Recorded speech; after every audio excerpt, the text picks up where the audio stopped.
ప్రారంభించుకుందాం.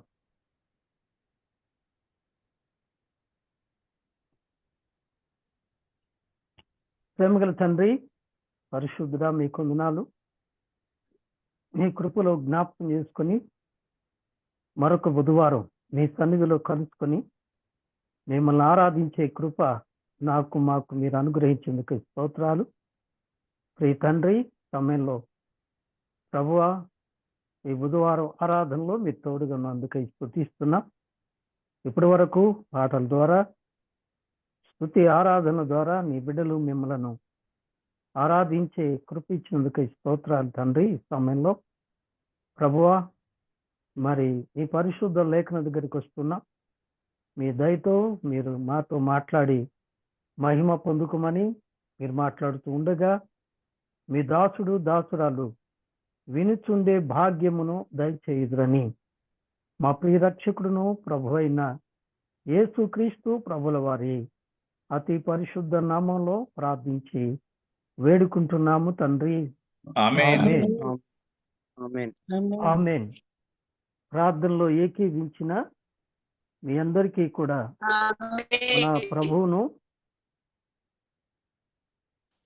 మన ప్రభువును రక్షకుడైన యేసుక్రీస్తు ప్రభుల వారి అతి పరిశుద్ధ నామములో మీ అందరికీ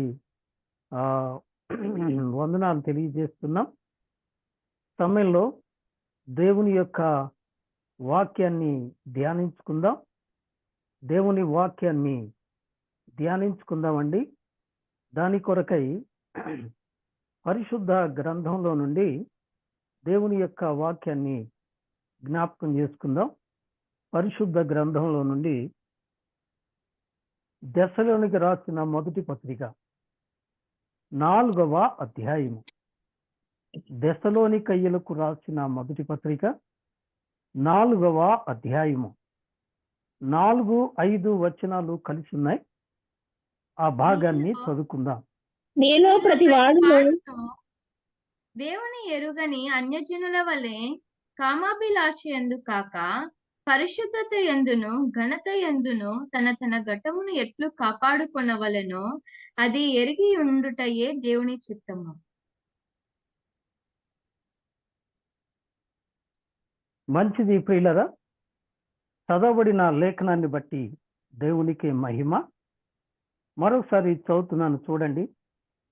మీలో ప్రతివాడును దేవుని ఎరుగని అన్యజనుల వలె కామాభిలాష యందు కాక పరిశుద్ధత యందును ఘనత యందును తన ఘటమును ఎట్లు కాపాడుకొనవలెనో అది ఎరుగుటయే దేవుని చిత్తము. విన్నారా? గత వారం కాక ఆ పై వారంలో రోమాపత్రిక 12వ అధ్యాయంలో ఒక చిన్న భాగాన్ని జ్ఞాపకం చేసుకున్నాం. మీకు గుర్తుందా? రోమీయులకు రాసిన పత్రిక 12వ అధ్యాయము 2వ వచనంలో మనం ఒక మాట ధ్యానం చేస్తాం. అక్కడ మనం చదువుకున్న మాట ఏమిటి అంటే 2వ వచనం, మీరు ఈ లోక మర్యాదను అనుసరింపక ఉత్తమమును అనుకూలమును సంపూర్ణమై ఉన్న దేవుని చిత్తమేదో పరీక్షించి తెలుసుకున్నట్లు మీ మనస్సు మారి నూతన మగుట వలన రూపాంతరము పొందుడి. ఇక్కడ రూపాంతరము పొందుడి అనే విషయాన్ని జ్ఞాపకం చేసుకుంటూ, ఒక విశ్వాసి ఎలా రూపాంతరం పొందుతాడు, ఒక విశ్వాసి దేవుని చిత్తాన్ని ఎలా తెలుసుకుంటాడు అనే మొదలగు అంశాలను మనం కొంత ధ్యానము చేశాం. ఆ దేవుని చిత్తాన్ని తెలుసుకున్నట్లో అసలు దేవుని చిత్తం ఏమిటి అనే దాని గురించి మనం కొంత ధ్యానం చేశాం. ఈరోజు ఆ దేవుని చిత్తాన్ని తెలుసుకొని తన్ను తాను ఎలా భద్రపరుచుకోవాలి. ఎందుకంటే మరలా రండి, మనం చదువుకున్న మన యొక్క ధ్యాన వచనం ఏంటది? మీలో ప్రతివాడు దేవుని ఎరుగని అన్యజనుల వలె కామాభిలాషయందు కాక పరిశుద్ధత యందును ఘనత యందును తన ఘటమును ఎట్లు కాపాడుకొనవలెనో అది ఎరుగుటయే దేవుని చిత్తం. దేవుని చిత్తం ఏంటి? మనల్ని మనం అంటే ఆత్మీయులైన మనం, దేవుని బిడ్డలమైన మనం, పరిశుద్ధులమైన మనల్ని మనం కాపాడుకోనాలి. ఎలా కాపాడుకోవాలి? దేని గురించి కాపాడుకోవాలి అంటే అన్యజనుల యొక్క కామాభిలాష జోలికి పోకుండా పరిశుద్ధత యందు, ఘనత యందు మన ఘటాన్ని అంటే మన యొక్క జీవితాన్ని ఎలా కాపాడుకోవాలో మనం ఎరుగుటయే దేవుని చిత్తము అని ఇక్కడ చదువుకున్నాం. కాబట్టి మన పట్ల దేవుని చిత్తం ఏంటో తెలుసుకొని ఆ ప్రకారం మనల్ని మనం సిద్ధపరుచుకోవటం అనేది ఆశీర్వాదకరం. కాబట్టి దేవుని చిత్తం ఏంటి అంటే ఇక్కడ ఒక మాట మనం చదువుతున్నాం. అంటే తన ఘటమును ఎలా కాపాడుకోవాలో ఎరగటమే దేవుని చిత్తం. మన ఘటాన్ని మనం ఎలా కాపాడుకోవాలో, ఎక్కడ ఏమే విషయాల్లో కాపాడుకోవాలో అది మనం తెలుసుకోవాలనేది దైవ చిత్తం. కాబట్టి ఈ పూట ఈ దైవ చిత్తాన్ని ఎరిగి మనల్ని మనం పరిశుద్ధత యందును, ఘనత యందును నిలుపుకుంటూ అన్యజనుల యొక్క కామాభిలాష యందుగాక, అంటే అన్యజనుల యొక్క ప్రవర్తనలో కాక, అన్యజనుల యొక్క జీవితంలో కాక పరిశుద్ధత యందు కాపాడుకోవాలి, దేవుని యొక్క ఘనతలో కాపాడుకోవాలి అనేది ఈ వచనం యొక్క భావం. రండి, ఏ విషయాల్లో మనల్ని మనం కాపాడుకోవాలి. ఎందుకు అంటే మనకందరికీ తెలిసిన మాట ఒకటి ఉంది. ఏమండి, ఎక్కడుందా మాట? ఏమండి, మీ విరోధి అయిన అపవాది గర్జించు సింహం వలె ఎవరిని మింగుదునా అని వెతకుచో తిరుగులాడుచున్నాడు. కదండి, పేతురు రాసిన మొదటి పత్రిక 5వ అధ్యాయము 8వ వచనం కదూ. నిబ్బరమైన బుద్ధి గల వారై మెలకువగా ఉండుడి, మీ విరోధి అయిన అపవాది గర్జించు సింహం వలె ఎవరిని మింగుదునా అని వెతకుచూ తిరుగులాడుచున్నది. ఏమండి, యేసు ప్రభువారు కూడా చెప్పారు, సాధ్యమైతే ఏర్పరచబడిన వారిని సైతము సాతాను ఏం చేస్తాడండి? మోసపుచ్చుతాడు. అందుకని దేవుని బిడ్డలారా, ప్రభు ఏమంటున్నారంటే తన ఘటాన్ని ఎలా కాపాడుకోవాలో, ఏ విషయాల్లో కాపాడుకోవాలో తెలుసుకోవాలి అని దేవుడు మన పట్ల ఉద్దేశము కలిగి ఉన్నారు. గనుక దేవుని బిడ్డలారా, మనం చాలా అతి భయంకరమైన దినాల్లో ఉన్నాం. దేవుని యొక్క బిడ్డలు అనేకమైన శోధనల ద్వారా, కుటుంబం ద్వారా, స్త్రీలరా, లోకస్తుల ద్వారా, ప్రభుత్వాల ద్వారా, ఏమండి, తోటి విశ్వాసుల ద్వారా కూడా శోధన పాలు అవుతున్నారు. కాబట్టి ఈ శోధనలలో, ఈ పరిస్థితులలో నన్ను నేను ఏ విషయాల్లో కాపాడుకోవాలి? మొదటిగా చూడండి, మొదటి మాట యాకోబు రాసిన పత్రిక 1వ అధ్యాయము. యాకోబు రాసిన పత్రిక అండి 1వ అధ్యాయము 27వ వచనాన్ని విందాం. యాకోబు రాసిన పత్రిక తండ్రి అయిన దేవుని ఎదుట చదవమ్మా. నిష్కలంకమైన భక్తి ఏదనగా దిక్కులేని పిల్లలను, విధవరాండ్రను వారి ఇబ్బందిలో పరామర్శించుటయు, ఇహలోక మాలిన్యము తన కంటకుండా తన్ను తాను కాపాడుకొనుటయునే. ఇహలోక మాలిన్యము తన కంటకుండా తన్ను తాను కాపాడుకొనుటయే. అర్థమైందండి?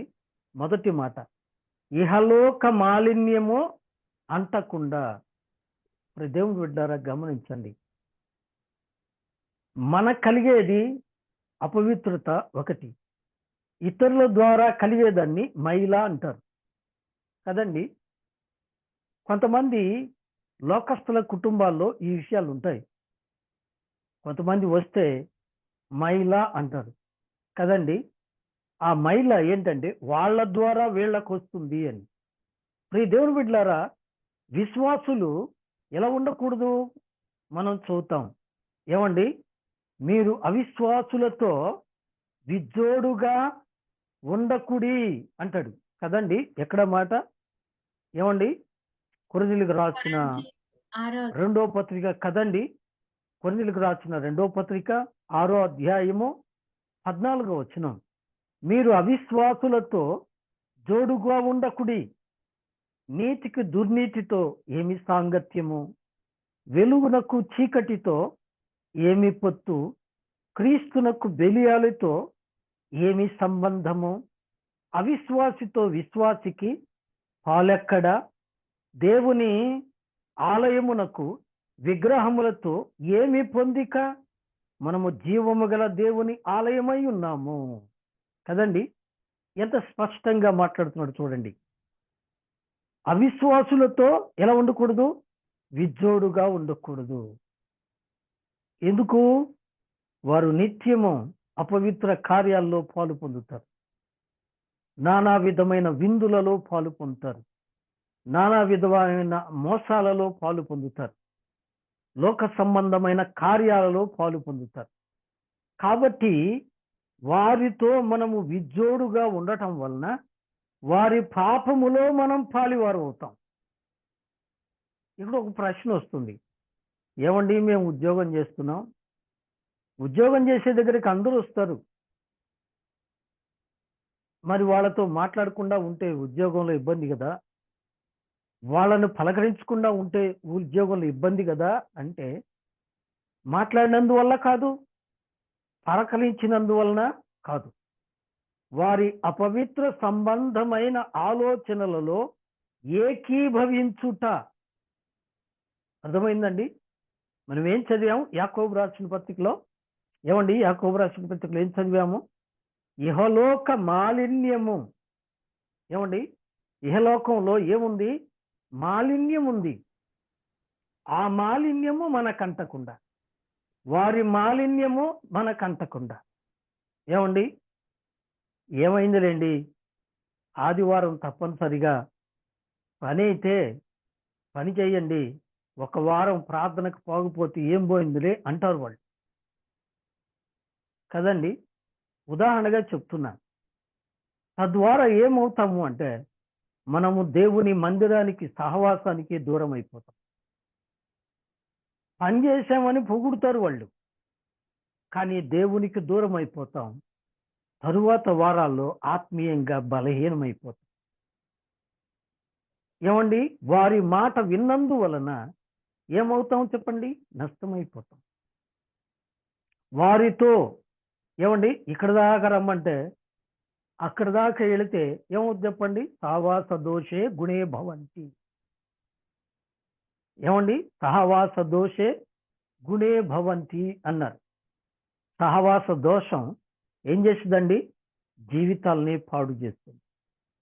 కాబట్టి ఈ లోక మాలిన్యము అంటకుండా ఏం చేయాలి చెప్పండి? వాటికి దూరంగా ఉండాలి. అందుకే అంటాడు, మనము నీతి, వారు దుర్నీతి, మనము వెలుగు, వారు చీకటి. ఏమండి, మనము క్రీస్తు బిడ్డలము, వారు బెలియాలు, మనము విశ్వాసులము, వారు అవిశ్వాసులు, మనము దేవుని ఆలయము, వారు విగ్రహ సంబంధులు. వారు ఏం చేస్తారు అంటే, ఏమండి ఉదాహరణగా మీ పలహారం పెట్టండి మేము తింటాం, మా పలహారం మీరు తినొచ్చు కదా, ఏముంది మేము తింటున్నాం కదా,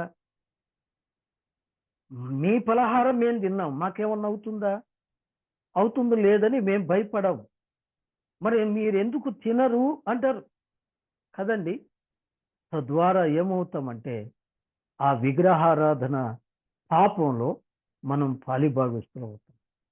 ఇంకా ఎక్కువగా నేను చెప్పదలుచుకోలేదు, ఇక్కడ ఒకటే మాట. ఏమండి, ఇహలోక సంబంధమైన మాలిన్యము మనకంటకుండా ఏం చేయాలి? మనల్ని మనం ఇహలోక మాలిన్యము తనకంటకుండా తన్ను తాను కాపాడుకొనుటయే. అర్థమైందండి? మనల్ని మనం కాపాడుకున్నటయే, మనల్ని మనం కాపాడుకోవాలి. ఏమండి? ఈ లోక మర్యాదను అనుసరింపక, మనం రోమాపత్రికలో చదివాం కదండి. ఈ లోక మర్యాదను అనుసరింపక, ఈ లోకంలో ఉన్నదంతా ఏంటి? శరీరాశ, నేత్రాశ, జీవపు డంబం. కాబట్టి వాటి వలన మనము ఏం చేస్తామంటే సాతాను కోర్కెలలో పాలు పొందుతాం, సాతాను అభిలాషలో పాలు పొందుతాం. ఉదాహరణ, ప్రియ దేవుని బిడ్డలరా, దేవుని పిల్లలకు ధనాపేక్ష అనేది ఉండదు. దేవుడిచ్చింది దానితో తృప్తిపడి, దేవుడిచ్చిన దాంట్లో దేవుడి భాగం ఇచ్చి సంతోషంగా బ్రతుకుతారు. కానీ లోకస్తులు ఏం చేస్తారంటే ధనార్జన కొరకై విచిత్రమైన దురాలోచనలు చేస్తారు. వాటిలో పాలు పొందితే విశ్వాసి ఆ ఆశలకు లొంగిపోయి ఏమండి పాపంలో పడిపోతాయి. కాబట్టి నిన్ను నీవు భద్రంగా కాపాడుకోవాలి. ఏమండి? నిన్ను నీవు భద్రంగా కాపాడుకోనవలెను. ఇక రెండో మాటను మనం జ్ఞాపకం చేసుకుందాం. రండి, సామెతల పుస్తకం, సామెతల పుస్తకం సామెతల పుస్తకం అండి 4వ అధ్యాయము. సామెతల పుస్తకం 4వ అధ్యాయము 23వ వచనాన్ని చూద్దాం. 23వ వచనం, నీ హృదయములో నుండి చదమ్మా. జీవధారలు బయలుదేరును కాబట్టి అన్నిటికంటే ముఖ్యముగా నీ హృదయమును భద్రంగా కాపాడుకొనుము. నీ హృదయమును భద్రముగా కాపాడుకొనుము. కారణం ఏంటి? జీవధారలు కారణం ఏంటి అంటే నీ హృదయములో ఏమున్నాయి? జీవధారలు ఉన్నాయి, జీవజల ధారలు. నా యందు విశ్వాసం ఉంచి వాని కడుపులో నుండి ఏమండి జీవజల ధారలు ప్రవహించును అన్నారు ప్రభువారు కదండి. ఇది మొదటి మాట. మన హృదయంలో నుండి జీవజలము అంటే దేవుని వాక్యం, దేవుని ప్రేమ. జీవజలము క్రీస్తు ప్రేమ, జీవజలము క్రీస్తు మాటలు. అలాగైతే మన హృదయములో ఏముందండి? జీవజల ధారలు ఉన్నాయి. అవునండి, జీవజల ధారలు ఉన్నాయి. అలాగైతే జీవజల ధారలున్న మన హృదయాన్ని సాతాను వశపరుచుకోవడానికి ప్రయత్నిస్తాడు. ఏమండి? మన హృదయాన్ని పాడు చేయటానికి ప్రయత్నిస్తాడు. నిజమే ప్రియులరా. ఉదాహరణ, దావీదు భక్తుడు తన హృదయాన్ని అణుచుకోలేకపోయాడు. సాతానుడు ఉపయోగించుకున్నాడు. తన హృదయాన్ని అణుచుకోలేకపోయాడు. తన హృదయములో దేవుని వాక్యం ఉంది, జీవజల ధార. తన హృదయంలో దేవుని ఆత్మ ఉంది. కానీ అతడు తన హృదయమును అణుచుకోలేక తన పనివాన్ని పంపి తన హృదయాన్ని పాడు చేసుకున్నాడు. దేవుని దృష్టికి ఏమైపోయాడండి? దోషిగా నిలబడ్డాడు. చాలా చక్కని మాట. ఏమండి? ఈ ఒక్క విషయములో ఏమండి, సమూయేలు 2వ గ్రంథం కదా, దేవుడు అంటాడు, ఈ ఒక్క విషయములో తప్ప దావీదు దేవుని ఎదుట ఏమండి ఇంకే విషయంలో దోషి కాదు. ఈ ఒక్క విషయం. కారణం, అతడు తన హృదయాన్ని అణుచుకోలేకపోయాడు. ప్రియ స్నేహితుడా, సోదరి, ప్రత్యేకంగా ప్రియ యవనస్తుడా, నీ హృదయాన్ని అణుచుకుంటున్నావా? ఎందుకంటే ఈ లోకం ఆకర్షిస్తుంది. ఈ లోకం ఆకర్షిస్తుంది నిన్ను. నీ ఆత్మీయను పాడు చేసి నీ హృదయాన్ని వశం చేసుకోవడానికి ప్రయత్నిస్తుంది. నీవు చదివే కాలేజీలో, నీవు ఉద్యోగం చేసే ఆఫీసులో ఏమండి ఒక అందమైన ఒక స్త్రీ రూపంలో సాతాను నీ మీద దాడి చేస్తాడు. దేవుని ఆత్మతో నింపబడిన నీ హృదయం, దేవుని ఆత్మతో నింపబడిన నీ యొక్క ఏమండి ఆ హృదయంలోకి ఏమండి దావీదు అణుచుకోలేని కోర్కెలు రేపాడు. ఫలితంగా అతని హృదయం పాడైపోయింది.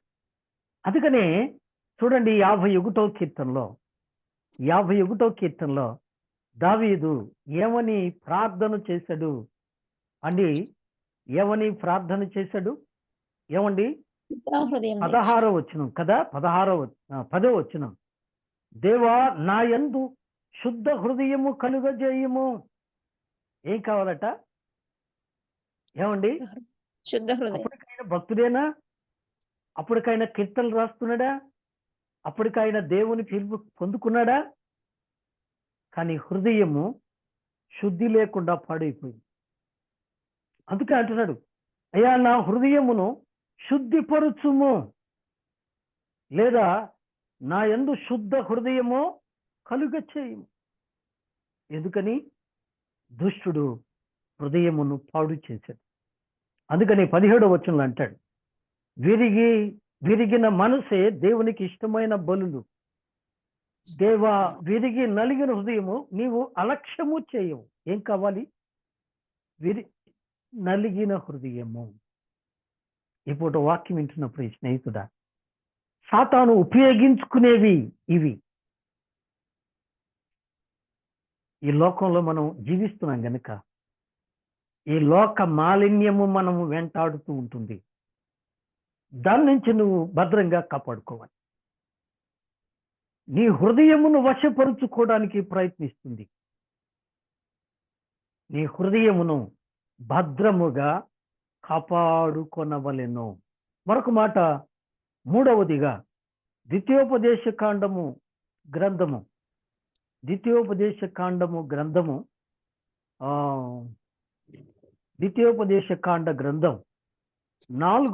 అధ్యాయం. 4వ అధ్యాయము అండి. 4వ అధ్యాయంలో 9వ వాక్యం. అయితే నీవు జాగ్రత్త పడుము, నీవు కన్నులారా చూచిన వాటిని మరువకుండా ఉండునట్లు అవి నీ జీవిత కాలం అంతయు నీ హృదయంలో నుండి తొలగిపోకుండానట్లును నీ మనస్సును బహు జాగ్రత్తగా కాపాడుకొనుము. నీ కుమారులకు నీ మనస్సును జాగ్రత్తగా కాపాడుకోవాలి. అంటే దీని అర్థం ఏంటి?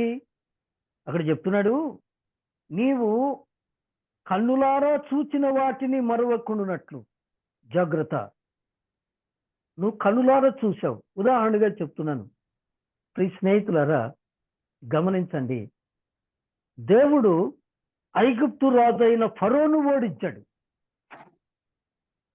ఐగుప్తు రాజైన ఫరో వారిని వెంబడించినప్పుడు, వారికి దారి లేక చనిపోతాము అనుకున్నప్పుడు ఎర్ర సముద్రాన్ని 2 పాయలుగా చేసి ఆరిన నేలను పెద్ద హైవే ఏర్పాటు చేసి వారిని ఇశ్రాయేలీలను అద్దరికి నడిపించి వారిని చంపడానికి వచ్చిన ఐగుప్తీయులను ఏమండి ఎర్ర సముద్రములో ముంచి చంపేశారు. ఈ కార్యాలన్నీ దేవుడు చేస్తూ ఉండగా వారు చూశారా లేదా? గమనిస్తున్నారా? వారు చూశారా లేదా అంటే వారు చూశారు అండి. అయితే కీర్తనల గ్రంథంలో ఒక చక్కని మాట మనం చదువుతాం. ఏమండి? కీర్తనల గ్రంథం 105వ అధ్యాయము. వారు ఆయన చేసిన కార్యములు కన్నులారా చూశారు. చూసి ఏం చేశారట? వారు మరచిపోయారు. ఏమండి? వచనము మీరు తర్వాత చూసుకోండి, 105వ కీర్తనలో ఉంటుంది. ఆయన వారి పక్షమున చేసిన కార్యములను వారు కన్నులారా చూశారు. చూసిన తరువాత ఏం చేశారండి? వారు వెంటనే మరచిపోయారు. ఏమండి? ఈరోజు మనం దేవుని దగ్గరికి వచ్చేటప్పుడు దేవుడు మనకు చేసిన కార్యములను మనం ఎన్నో చూస్తూ ఉన్నాం. ఎన్నో విషయాల్లో దేవుని యొక్క గొప్ప కార్యాలను మనం చూస్తూ ఉన్నాం. కానీ ఏదైనా చిన్న శోధన రాగానే ఏం చేస్తామండి? ఏమండి, కాసుకుని ఉంటాడు సాతాను. అన్యుల్ని ప్రేరేపిస్తాడు మన ఇంట్లోనే. ఏమండి, మన ఇంట్లోనే ఏమండి వాళ్ళని ప్రేరేపించి ఏం చేస్తాడండి? ఆ దేవుడు ఏం చేశాడు? నువ్వెన్ని బాధలు పడ్డావు, ఎంత దేవుని కొరకు ఎన్ని ఆశలు వదులుకున్నావు, కానీ దేవుడు నీకేం చేశాడు? ఏమి చేయలేదా? ఏమండి, కృంగిపోతాం, నీరసించిపోతాం, ఏం దేవుళ్ళే అనుకుంటాం, ఏం ప్రార్థనలే అనుకుంటాం. ఎందుకు చెప్పండి? చిన్న శోధన రాగానే గొప్ప గొప్ప సమస్యల్లో దేవుడు విడిపించాడు. ఎర్ర సముద్రాన్ని చీల్చటం చూచిన వారు ఏం చేశారు చెప్పండి? 78వ కీర్తన 78వ కీర్తనలో 11వ వచనం, ఆయన క్రియలను, ఆయన వారికి చూపిన ఆశ్చర్య కార్యములను వారు మరచిపోయిరి. వారు కన్నులారా చూచారు, దేవుని క్రియలను కన్నులారా చూచారు, అయితే వారు ఏం చేశారట? మరచిపోయారు. బాబు, అమ్మ, దేవుడు నీ పట్ల ఎన్నో కార్యాలు చేశాడు, కానీ చిన్న శోధనలకి కుంగిపోతున్నావా? చిన్న సమస్యలకే కుంగిపోతున్నావా? ఏం దేవుళ్ళే, ఏం ప్రార్థనలే, ఏం భక్తిలో అనుకుంటున్నావా? నిజమే ప్రియులారా. అందుకనే అంటున్నాడు, దేవుడు నీ కొరకు చేసిన కార్యాలను మరచిపోకుండానట్లు నీ మనస్సును ఏం చేయాలి చెప్పండి? భద్రంగా కాపాడుకోవాలి. జాగ్రత్త. అయితే నీవు జాగ్రత్త కుటుంబం, నీవు కన్నులారా చూచిన వాటిని మరవకుండానట్లు, అవి నీ జీవిత కాలమంతా నీ హృదయంలో నుండి తొలగిపోకుండానట్లు నీ మనస్సును బహు జాగ్రత్తగా కాపాడుకునుము. ఏం చేయాలి? నీ మనస్సును. ఎందుకంటే మనస్సు చంచలమైంది. ఏమండి, మనస్సు చంచలమైపోతుంది ఒక్కోసారి. ఆ చంచలమైన మనస్సు ఏం చేస్తుందంటే మనిషిని కుంగదీస్తుంది. దేవుని బిడ్డలారా, ఒకటి, ఈ లోక మాలిన్యము అంటకుండా జాగ్రత్త పడాలి. 2, నీ హృదయము పాడవకుండా జాగ్రత్త పడాలి. 3వది, దేవుడు నీకు చేసిన మేలులను, గొప్ప కార్యములను నీ హృదయములో నుండి పోగొట్టుకోకుండా, లేదా నీ మనసులోంచి పోగొట్టుకోకుండా నీ మనసును భద్రంగా కాపాడుకోవాలి. ఇక 4వదిగా పేతురు రాసిన మొదటి పత్రిక,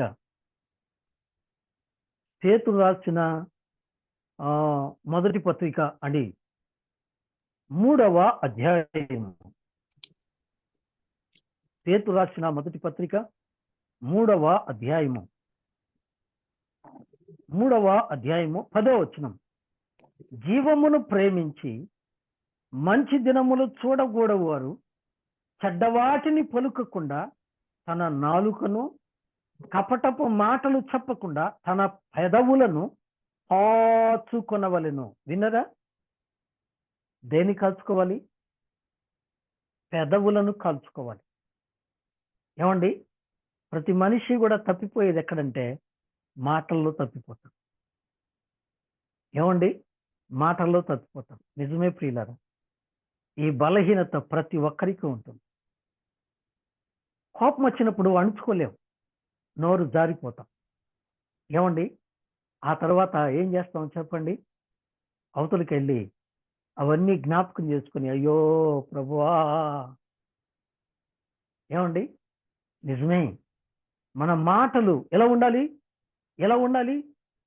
జాగ్రత్తగా ఉండాలి. మన మాటలు జాగ్రత్తగా ఉండాలి. ఏమండి, ఇంకో మాట చూడండి, యాకోబు రాసిన పత్రిక 1వ అధ్యాయము. యాకోబు రాసిన పత్రిక అండి 1వ అధ్యాయము 26వ వచనం, ఎవడైనను నోటికి కళ్ళము పెట్టుకొనక తన హృదయమును మోసపరుచుకొనుచు భక్తి గలవాడని అనుకొనిన ఎడల వాడి భక్తి నిరర్ధకమే. దేనికి కళ్ళెం పెట్టుకోవాలి? నోటికి కళ్ళెం. విశ్వాసి అయి ఉండి ఒక అవిశ్వాసిలాగా మాట్లాడతావా?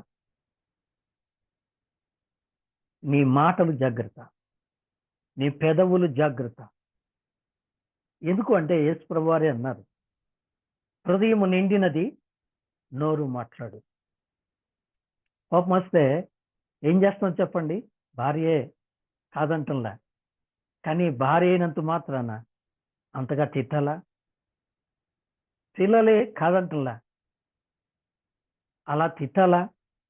కోపం వచ్చింది కాదంటలేదు, తప్పు చేశారు కాదంటలేదు, క్షమించలేవా? దేవుడు నీ పాపమును క్షమించలేదా? దేవుడు నీ దోషమును క్షమించలేదా? దేవుడు నిన్ను ఎప్పుడైనా తిట్టాడా? దేవుడు నీవు చేసిన దానికి ఏనాడైనా కోప్పడ్డా అండి? ఏమండి? అందుకనే కొలస్సీ రాసిన పత్రిక మనకందరికీ తెలిసిన మాట. ఏమండి? కొలస్సీ రాసిన పత్రిక చదువుదాం, 4వ అధ్యాయం కదూ, కొలస్సీలకు రాసిన పత్రిక అని 4వ అధ్యాయము 6వ వాక్యం, 4లో 6. ప్రతి మనుషునికి ఆ, ఎలాగూ ప్రత్యుత్తరం ఇయ్యవలెనో అది ఉమ్, మీరు తెలుసుకొనుటకై మీ సంభాషణ ఉప్పు వేసినట్టు ఎల్లప్పుడూ ఉమ్. రుచిగలదిగాను కృపాసహితంగాను ఉండనీయుడి. Praise the Lord. విన్నరా? ప్రతి మనిషికి ఎలాగో ప్రత్యుత్తరం ఇవ్వాలో. అవతల వాడు తిడుతున్నాడు,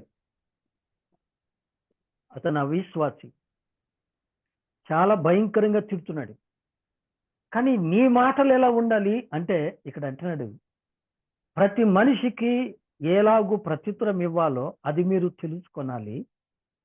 ఎలా ఉండాలి? మీ సంభాషణ ఉప్పు వేసినట్లు. ముందుకు వెళ్తే ఏమంటున్నాడు? ఎల్లప్పుడూ కృపా సహితముగా. ఏమండి? Your words with grace. ఏమండి? కృపా సహితముగా. కృపగల మాటలే మీ నోట రావాలి, కానీ మీ నోట బూతులైనను సరసోక్తులైనను కదా, ఆ వచనాలు కూడా చదివించడానికి ఇప్పుడు సమయం అయిపోతుంది కదండి. వాక్యంలో ఉంది ఎఫెసీ పత్రికలో. ఏమండి? మీరేం చేయాలి? బూతులు సరసోక్తులు రాకూడదు. వస్తున్నాయా? వస్తే లోకస్తులు ఏం చేస్తారు చెప్పండి? ఏమండి? తప్పుపడతారు. కాబట్టి మన మాటలు ఎలా ఉండాలి? ఉప్పు వేసినట్లు. ఉప్పు ఎవరు? యేసయ్య. యేసుక్రీస్తు అనే ఉప్పు నీ మాటల్లో ఉండాలి. యేసుక్రీస్తు అనే ఉప్పు నీ మాటల్లో ఉండాలి. ఉందా? ఉందా అండి? నీ మాటలు కృపా సహితంగా ఉండాలి. నిజమే అండి. నేను ఇంతగా చెప్తున్నాను, కానీ ఈ బలహీనత నన్ను ఎంతో కాల్చివేస్తున్నది. గత దినాల్లో ఒంగోలు వెళ్ళొచ్చాం. నాకు ఆరోగ్యం బాగలేదు. మా సంఘంలో ఒక వ్యక్తి ఆరోగ్యం బాగలేక అకస్మాత్తుగా కాలు చేయి పడిపోయి, మెసేజ్ పెట్టాను మీకు కూడా, హాస్పిటల్లో ఉన్నాడు. ఆయన చూడటానికి వెళ్ళాలి. ఒక వెహికల్ మాట్లాడుకున్నాం, చెప్పుకున్నాం, కానీ సమయానికి వారు రాలేదు. అందువల్ల బస్సులో ప్రయాణం చేయాల్సిన పరిస్థితి వచ్చింది. తద్వారా ఆ నడవలేని కాలు బాధ నన్ను ఏం చేసిందంటే అసహనానికి గురి చేసింది. దాన్ని బట్టి ఏం మాట్లాడుతున్నానో తెలియని మాట. ఒక వ్యక్తి నా కాలు దొక్కాడు బస్సులో. ఆ నొప్పి తట్టుకోలేక తొందరపడిపోయాను. దేవుని బిడ్డలారా, ఆ తర్వాత ఎంతో దుఃఖపడ్డాను కదండి. అందుకనే ఏమండి? మీ పెదవులను కాచుకొనుడి, మీ పెదవులను కాపాడుకొనుడి. ప్రియ స్నేహితులారా, ఏమండి? మన మాటలను కాపాడుకోవాలి. ఏమండి? మన మాటలను కాపాడుకోవాలి. సాగి వెళదాం, ఇప్పటికే చాలా సమయమైంది. సామెతల పుస్తకం 7వ అధ్యాయము. ఏమండి? 5వదిగా సామెతల పుస్తకం 7వ అధ్యాయము. 7వ అధ్యాయము.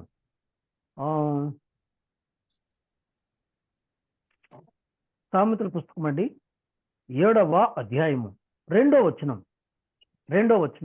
నా నా ఆజ్ఞలను ఆజ్ఞలను నీవు మనసున ఉంచుకొనిన ఎడల నీ కనుపాప వలె నా ఉపదేశములను కాపాడిన ఎడల నీవు బ్రతుకుదువు.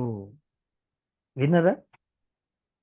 నా ఉపదేశమును కాపాడిన ఎడల. బాగా వినాలి. దేవుని వాక్యం చెప్పినప్పుడు లేదా చెబుతూ ఉన్నప్పుడు వింటాం, చాలా మంది వింటాం. విన్న తరువాత దాన్ని హృదయంలో ఉంచుకోలేం, అది జ్ఞాపకానికి ఉండదు. చాలా బాగా చెప్పాడండి ఆయన, కానీ మర్చిపోయాను. ఎందుకని? ఆత్మతో వినాలి, మనసుతో వినాలి. దానికంటే ముందు దేవుడు నాతో మాట్లాడుతున్నాడు అని వినాలి. ఆ మాట్లాడే మాట ఏమిటో విని వాటిని భద్రంగా మనసులో దాచుకోవాలి. మొదటి మాట. రెండవది 119వ కీర్తన 11వ వచనంలో దావీదు అంటాడు, నీ ఎదుట నేను పాపము చేయకుండానట్లు నా హృదయములో నీ వాక్యమును ఉంచుకున్నాను అంటాడు. మనం పాపం చేయకుండా ఉండాలి అంటే వాక్యం మనసులో ఉంచుకోవాలి. ఏమండి, ఈ వాక్యాన్ని మనసులో భద్రంగా ఉంచుకుంటే ఉపదేశాన్ని, దేవుని ఉపదేశాన్ని మనం హృదయంలో భద్రంగా ఉంచుకుంటే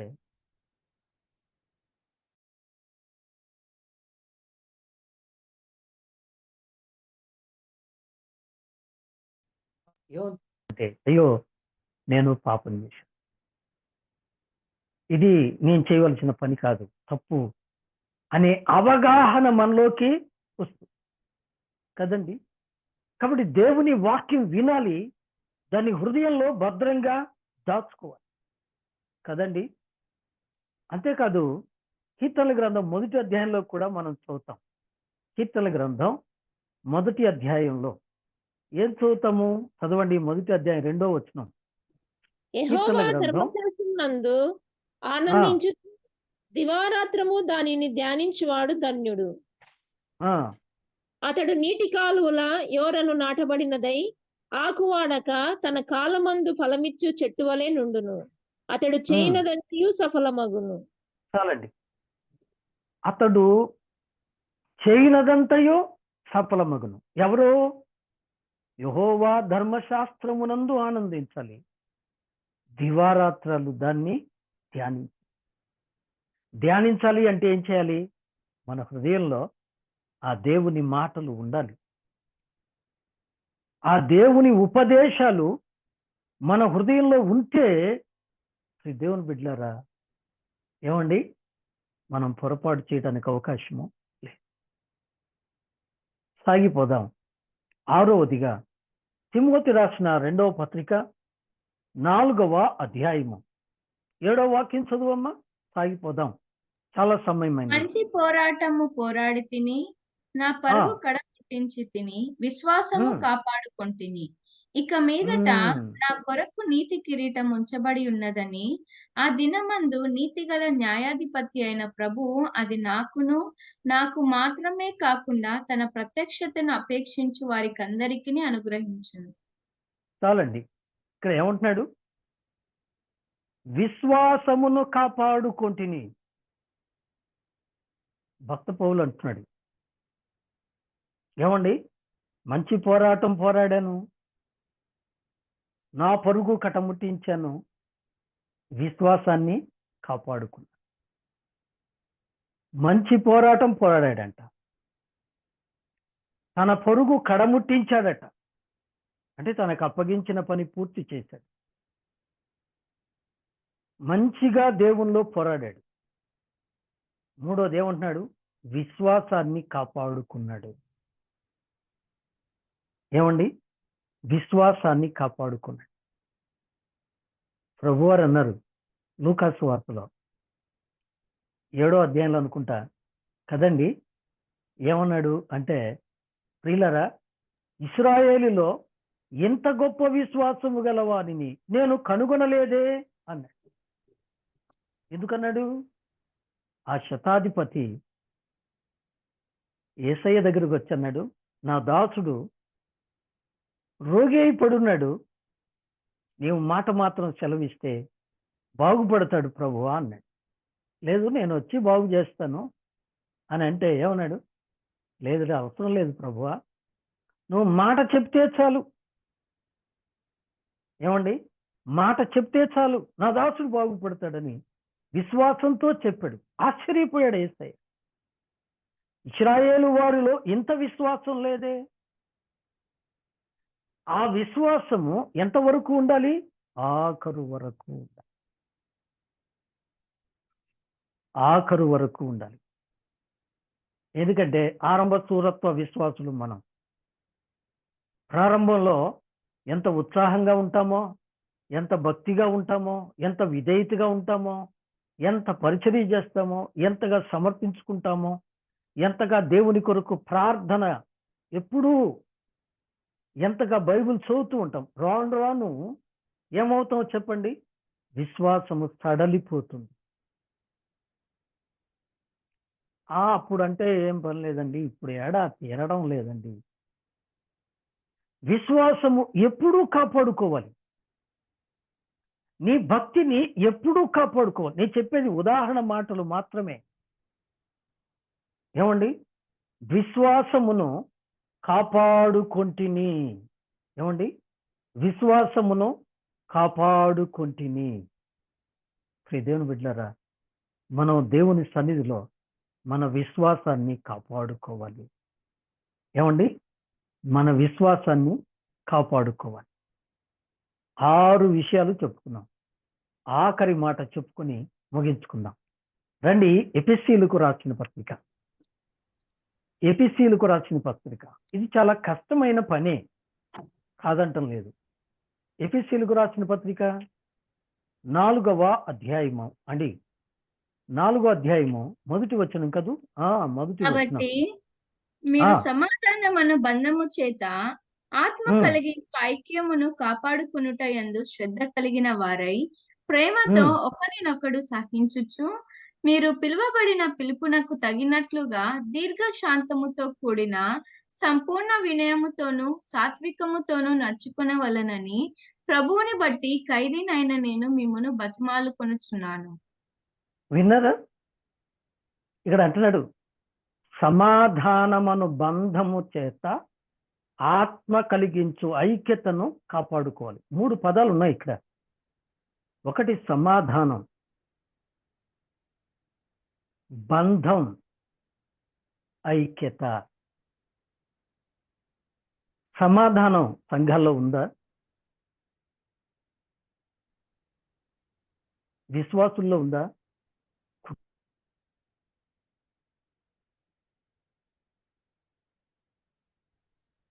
ప్రతి దైవ సేవకులు కూడా సమాధానాన్ని నటిస్తున్నారు. ఇది చాలా ఘోరమైన సంగతి. వేషధారులు కావద్దు, వేషధారులు కావద్దు. తప్పు నీది కాకపోవచ్చు, నీ సహోదరునిదే తప్పు కావచ్చు, అతడు నీ ఎడల తప్పు కలిగి చేసి ఉండవచ్చు, కానీ నువ్వు అతన్ని ప్రేమతో పలకరించాలి, ప్రేమతో గౌరవించాలి.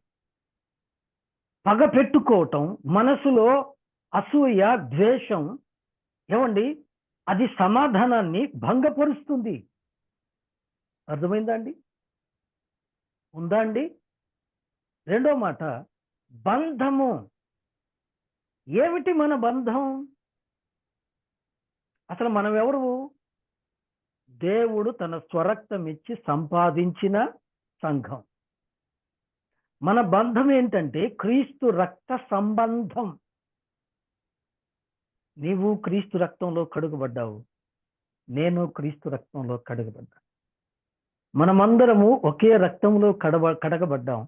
ఒక రక్త బంధం, బంధువులము. ఏమండి? ఎంత తప్పు చేసినా లోకస్తులు ఏం చేస్తారంటే మా అన్నే, మా తమ్ముడే, మా బంధువే అని వెనకేసుకొస్తాం. ఏమండి? కానీ విశ్వాసులు అయిన మనం ఏం చేస్తామంటే తప్పు మనలో పెట్టుకొని ఎదుటి వాళ్ళ మీద నేరాలు మోపుతూ ఏం చేస్తాం? గలిబిలి సృష్టిస్తాం, గ్రూపులు ఏర్పాటు చేస్తాం, సమాధానం లేకుండా చేస్తాం. అందుకని సహవాసాలు ముక్కలైపోతున్నాయి, సంఘాలు బద్దలైపోతున్నాయి. సమాధానమును బంధము చేత ఆత్మ కలిగించే ఏం కాపాడుకోవాలి?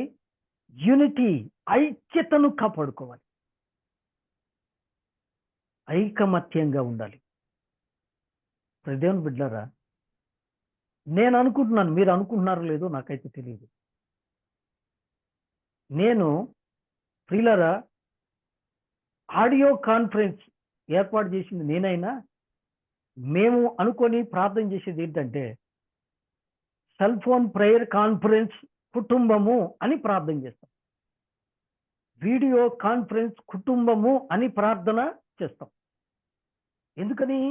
మనమంతా ఒక కుటుంబం, వీఆర్ ఎ ఫ్యామిలీ. మన తండ్రి దేవుడు, మన కొరకు రక్తం ఇచ్చిన యేసుక్రీస్తు ప్రభు, ఆయన సిలువలో కార్చిన అమూల్యమైన రక్తముతో మనం పరిశుద్ధపరచబడ్డాం, పరిశుద్ధులుగా చేయబడ్డాం, విశ్వాసులుగా చేయబడ్డాం, దేవుని బిడ్డలుగా మార్చబడ్డాం. దేవుని నామానికి స్తోత్రం. అవునండి. అలాగైతే మనలో భేదాభిప్రాయాలు ఎందుకు వస్తున్నాయి అంటే ఒకరినొకరు క్షమించుకోలేం, ఒకరినొకరును ప్రేమించుకోలేం, ఒకరినొకరు అభివృద్ధిని కోరుకోలేం. ఆ తోటి వ్యక్తి బహుగా వాడబడుతూ ఉంటే అసూయపడే సేవకులు, తోటి విశ్వాసి ఎదుగుతూ ఉంటే అసూయపడే విశ్వాసులు. తద్వారా ఏమవుతుందంటే ఐక్యత నశించిపోతుంది. ఏమండి? మనము ఐకమత్యంగా ఉండాలి. ఏమండి? ఇప్పుడు రండి, తెస్సలోనికి రాసిన పత్రికలో మనం ఏమి చదివాము అండి? ఏం చదివాము? దేవుని చిత్తం ఏమిటి అంటే ఏమిటి అండి? ఏమిటి అనగా, మీలో ప్రతివాడును దేవుని ఎరుగని అన్యజనుల వలె కామాభిలాష ఎందు కాక పరిశుద్ధత ఎందును ఘనత ఎందును తన ఘటమును కాపాడుకొనుట ఎట్లు కాపాడుకొనవలెనో అది ఎరగాలి. అది దేవుని చిత్తం. ఇహలోక మాలిన్యము అంటకుండా మనల్ని మనం కాపాడుకోవాలి. మన హృదయము లోకాశలకు లొంగిపోకుండా కాపాడుకోవాలి. మన మనసులో దేవుని వాక్యము చెదిరిపోకుండా నిలుపుకుంటూ కాపాడుకోవాలి. మన పెదవులు తొందరపడి దేవుని నామానికి అవమానం తెచ్చే మాటలు మాట్లాడకుండా కాపాడుకోవాలి. దేవుని ఉపదేశాన్ని మనం మన హృదయంలో ఉంచుకొని దాన్ని భద్రంగా కాపాడుకోవాలి. ఎందుకంటే మన జీవితాన్ని నడిపించేది దేవుని వాక్యమే. మన విశ్వాసాన్ని కాపాడుకోవాలి. ఎందుకంటే విశ్వాసములకు కర్త కొనసాగించువాడినైన యేసు వైపు చూస్తూ ఈ ఆత్మీయ జీవితంలో ముందుకు సాగాలి. ఎందుకంటే విశ్వాసులైన వారిని సైతం మోసపిచ్చి పడద్రోయడానికి వాడు ప్రయత్నిస్తూ ఉన్నాడు. ఆఖరిగా ఆత్మ కలిగించు ఐక్యతను కాపాడుకోవాలి. అందు శ్రద్ధ కలిగి ఉండాలి. ఏం చేయాలి? శ్రద్ధ కలిగి ఉండాలి. ఈ పూట మనమందరము కూడా మన కొరకు తన దైవత్వాన్ని మానవత్వంలోనికి మార్చుకొని పరలోక మహిమను విడిచిపెట్టి మానవుడిగా ఈ లోకానికి వచ్చి, మనకి ఇళ్ళున్నాయి, వాకిళ్ళున్నాయి, కార్లున్నాయి, తొడుక్కోవడానికి బట్టలు ఉన్నాయి, ఉండడానికి అడ్రస్లు ఉన్నాయి, చాలా గొప్ప పేరు ప్రఖ్యాతులు ఉన్నాయి, ఆకాశ పక్షులకు గూళ్ళున్నాయి, నక్కలకు బొరియలున్నాయి, మనిషి కుమారుడు తలవాల్చుకుంటకు స్థలమైనను లేదు. ఆయన పగలంతా సువార్త ప్రకటించారు, రాత్రంతా ప్రార్థించారు. మనమందరము పాపం చేస్తే మన పాపాల కొరకు ఒంటరిగా సిలువలో గాయాలు పొంది ప్రాణాన్ని ధారబోచాడు ప్రేమ. అట్టి ప్రేమ గల దేవుని ప్రేమను గురుతెరిగి ప్రభువు కొరకు నిన్ను నీవు, నన్ను నేను, మనల్ని మనం క్రీస్తు కొరకు భద్రముగా కాపాడుకొనుట కొరకై ప్రభు మనకు సహాయపడును గాక. దేవుడు తన మాటలను మన కొరకై ఆశీర్వదించును గాక. ఆమేన్. ఆమేన్. ఆమేన్.